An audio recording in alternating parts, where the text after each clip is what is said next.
I mean, this retreat is really about starting to get the feel for this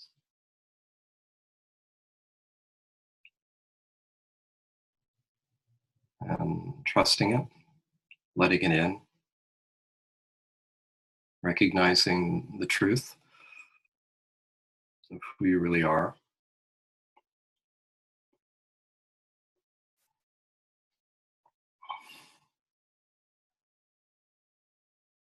And whatever words that I'll be sharing are just pointers to this. The truth is not in the words,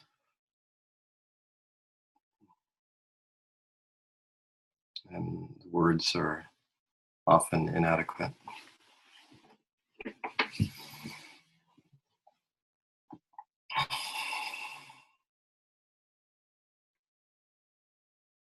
So, in our last meeting, I was talking about being able to see thoughts as thoughts and to see through, uh, to recognize and see through core limiting beliefs. And I wanted to shift actually directly to the nature of the heart today, which I touched on in our first meeting. I thought I would talk, I think I had announced I would talk about the felt sense of presence, but I realized it was felt more natural to talk directly about the heart, and we'll talk about presence, the felt sense, maybe more next time.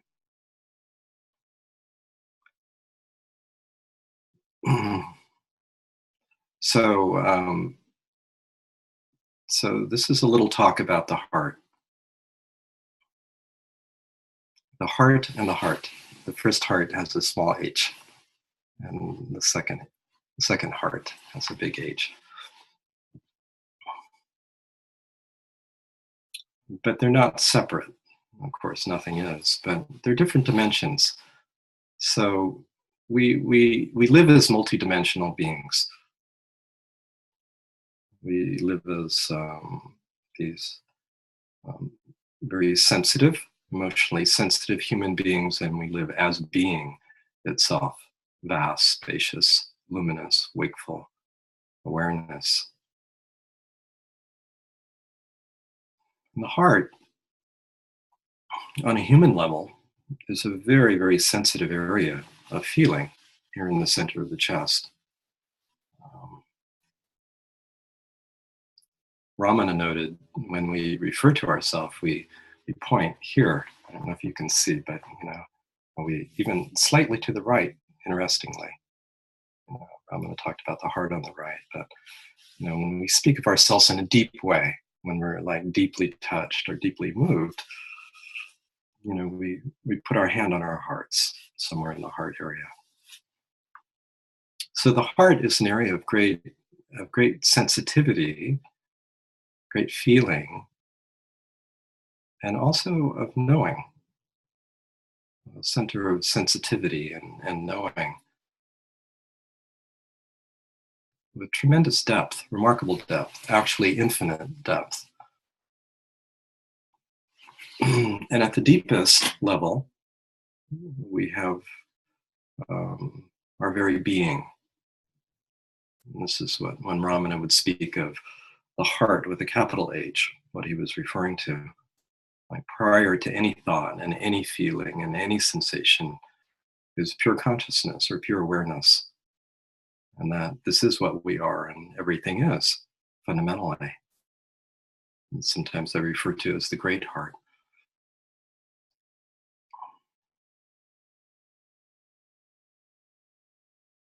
And this is to discover this knowingly, I think, is really why we're here as human beings, to discover our essential nature and to live our ordinary lives from this. So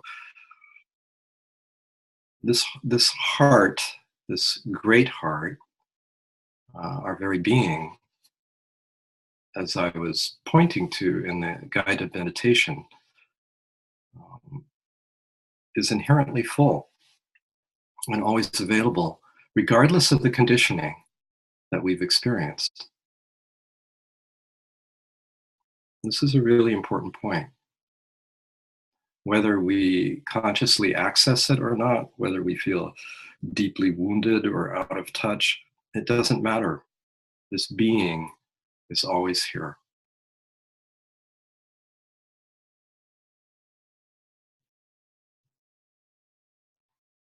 This inherent wholeness, wakefulness,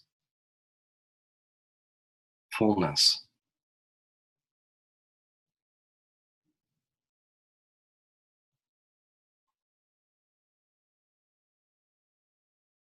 And it doesn't mean that there aren't, defenses and wounds on other levels, on relative levels, emotional and energetic levels, in the smaller human heart. But the great heart remains untouched, luminous, full.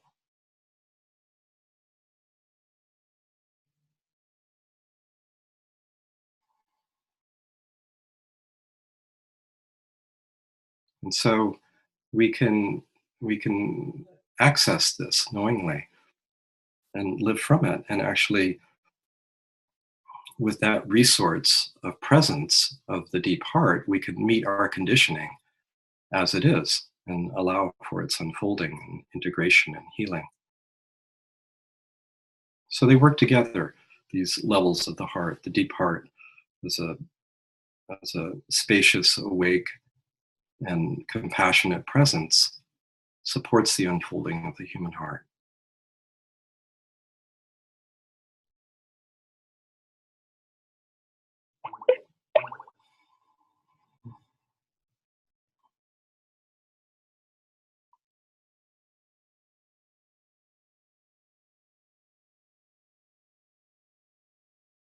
When the heart awakens on the deepest level,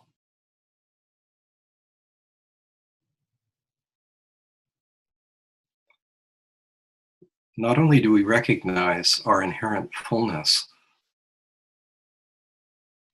but we recognize it in everyone and everything else.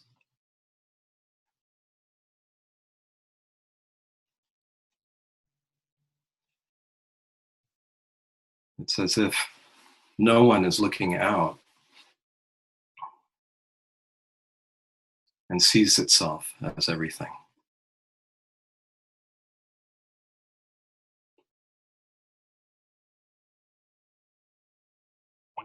And this is when the sages say things like, I am that, or that thou art that, or that I am. This is the awareness, this essential non-separateness reveals itself. And this is love. This is the deepest dimension of love. And as this awakening happens, essential qualities very naturally appear of compassion, gratitude, appreciation, not just for people and things, but to be awake and to be alive. So much gratitude.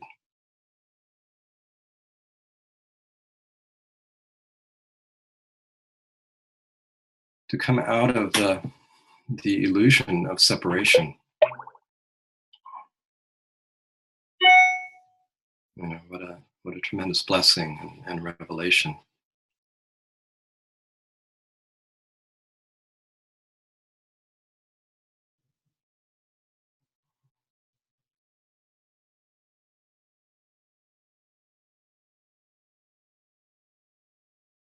So this is the flowering of the awakened heart.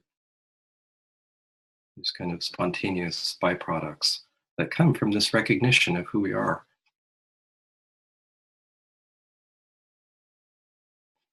I can remember I was on retreat some years ago, actually with Adya, and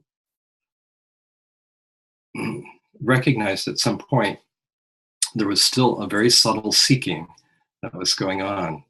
Like if I could just perceive the subtlest quality of awareness, uh, then I would get it.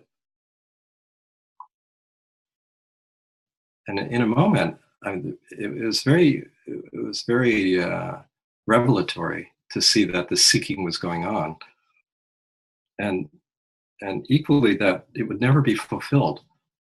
That it was based on a sense of lack,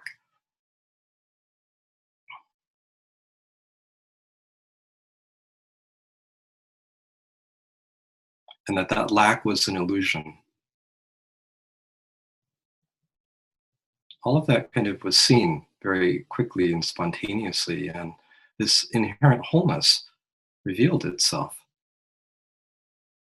and it was such an enormous relief. uh, to recognize this in a very direct way. And not long after to realize that this is true of everyone and everything.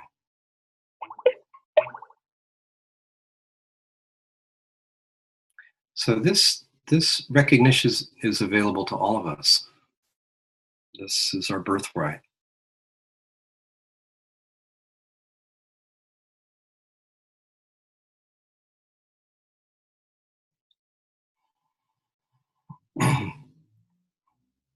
So I want to say a little bit about the human heart as well. I've been kind of pointing to our deepest nature.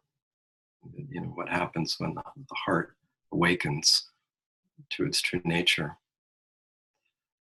And I wanted to speak a little bit more about our sensitive human hearts as well. And this has been very interesting, a very interesting exploration, and certainly it's come up in some of our dialogues as well in the last few meetings. Is that we realize there's a lot of that we defend our hearts, right? Because of our sensitivity, if there's a lack of attunement, or if there's um, more neglect or abuse or the shocks of living, many of them in childhood, we begin to close down, shut down, and withdraw because it's just too painful to stay open. We make conclusions about our own value or the safety of the world, and we protect our hearts. And often it happens. Sometimes it can happen very suddenly and dramatically, and other times just unconsciously through subtle subtle steps of the closing of the heart that we're not even aware of, and then we forget about it, and we may not even be able to feel our hearts or even know the heart is here until adulthood at some point. So there's a whole nother process, not only of recognizing our deepest nature, but of liberating the human heart and the opening of the heart.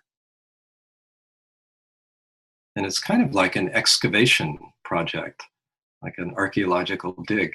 So it's like we begin to explore, we begin to bring attention to the heart area, and we start feeling things, sometimes uncomfortable things. And we may feel numb, or we may feel contractions, discomfort, pain, difficult feelings.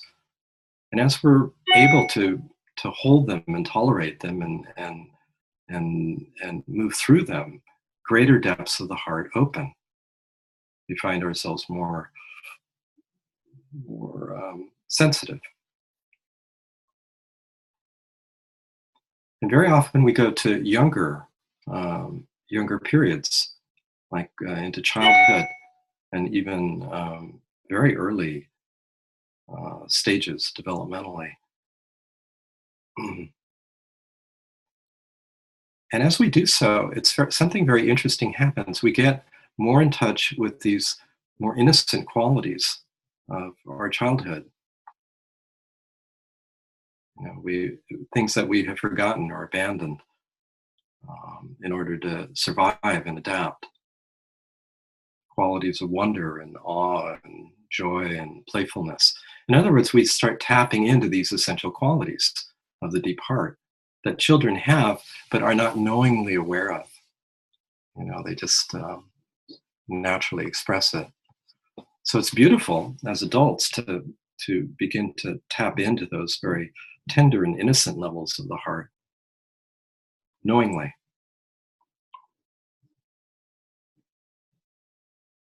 And it brings a sweetness and intimacy in our relationships with our own experience and with others.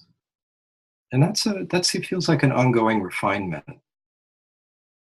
So there's an interesting interaction between knowing the fullness of our essential nature